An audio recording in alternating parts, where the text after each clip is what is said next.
ನಮಸ್ಕಾರ. ಇಂದು ಮಸಾಲೆ ದೋಸೆ ಮಾಡೋಣ. ಮೊದಲಿಗೆ 3 ಆಲೂಗೆಡ್ಡೆಯನ್ನು ಕುಕ್ಕರಿನಲ್ಲಿ ಹಾಕಿ 2 ವಿಷಲ್ ಕೂಗಿಸಿಕೊಳ್ಳೋಣ. ನಂತರ 2 ಈರುಳ್ಳಿಯನ್ನು ಉದ್ದುದ್ದವಾಗಿ ಹೆಚ್ಚಿಟ್ಟುಕೊಳ್ಳೋಣ.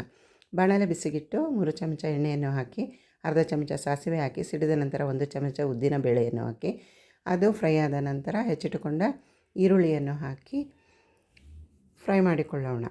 ನಂತರ ಅರ್ಧ ಚಮಚ ಅರಿಶಿನ ಪುಡಿ, 4 ಹಸಿರು ಮೆಣಸಿನಕಾಯನ್ನು ಹಾಕಿ ಒಂದೆರಡು ಕಡ್ಡಿ ಕರಿಬೇವಿನ ಎಲೆಗಳನ್ನು ತೊಳೆದು ಹಾಕೋಣ.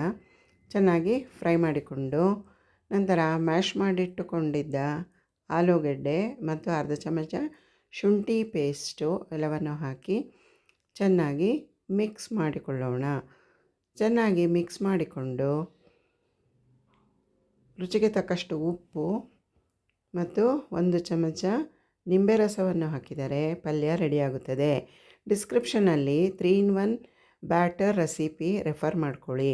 ಅದೇ ದೋಸೆ ಹಿಟ್ಟನ್ನು ಬಳಸಿ ನಾನು ಇಂದು ಮಸಾಲೆ ದೋಸೆ ಮಾಡುತ್ತಿದ್ದೇನೆ. ಮೊದಲಿಗೆ ತವವನ್ನು ಬಿಸಿಗಿಟ್ಟು ತವ ಬಿಸಿಯಾದ ನಂತರ ಒಂದು ಒಣ ಬಟ್ಟೆಯಲ್ಲಿ ಒರೆಸಿ ಅಥವಾ ಟಿಶ್ಯೂ ಪೇಪರಲ್ಲಿ ವೈಪ್ ಮಾಡಿಕೊಂಡು ಸಣ್ಣ ಉರಿ ಇಟ್ಟುಕೊಂಡು ತೆಳುವಾಗಿ ದೋಸೆಯನ್ನು ಹರಡಿಕೊಳ್ಳೋಣ.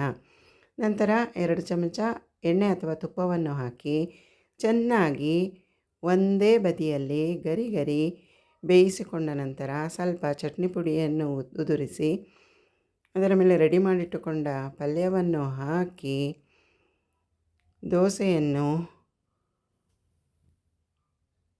ಮುಗಿಸಿಕೊಂಡರೆ ಗರಿ ಗರಿಯಾದ ಮಸಾಲೆ ದೋಸೆ ರೆಡಿಯಾಗುತ್ತದೆ. ಈ ಮಸಾಲೆ ದೋಸೆಯನ್ನು ಇದೇ ರೀತಿ ಎಲ್ಲ ದೋಸೆಗಳನ್ನು ರೆಡಿ ಮಾಡಿಕೊಂಡು ತಿನ್ನೋಣ. Please do share, like and subscribe.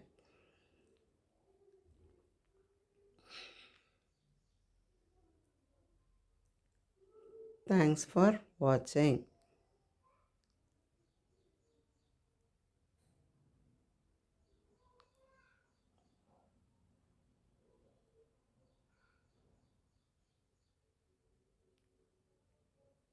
ಧನ್ಯವಾದಗಳು. ಇದೇ ರೀತಿ ನೀವು ಮಸಾಲೆ ದೋಸೆ ಮಾಡಿಕೊಂಡು ತಿಂದು ಹೇಗೆ ಬಂತೆಂದು ಕಮೆಂಟ್ ಮಾಡಿ. ಧನ್ಯವಾದಗಳು.